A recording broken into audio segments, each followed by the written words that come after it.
एक समय की बात है।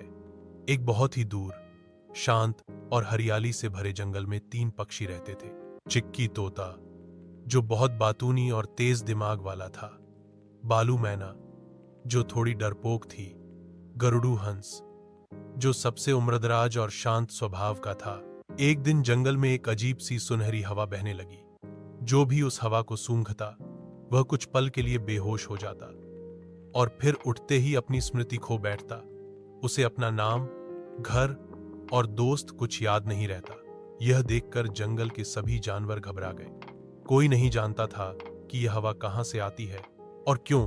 चिक्की ने कहा, हमें इस हवा की दिशा में उड़कर पता लगाना चाहिए कि इसका स्रोत क्या है। बालू डरते हुए बोली, अगर हमें भी याददाश्त खो गई तो। गरुड़ हंस बोला, डर से नहीं, सोच से समाधान निकलेगा। तीनों ने एक योजना बनाई।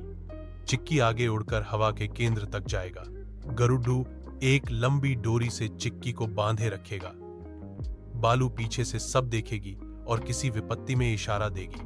वे उड़ते उड़ते एक सूखी गुफा तक पहुंचे, जहां से वह सुनहरी हवा निकल रही थी। चिक्की जैसे ही गुफा के पास गया, वह बेहोश हो गया।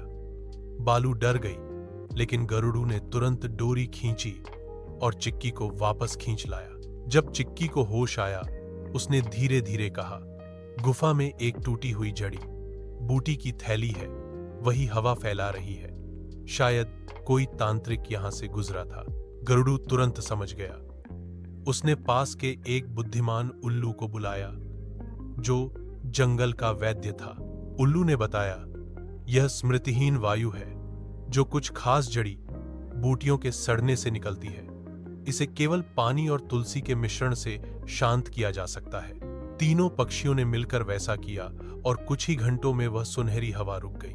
जंगल फिर से शांत हो गया। शिक्षा, किसी रहस्य का सामना डर से नहीं, समझदारी, सहयोग और योजना से किया जाना चाहिए।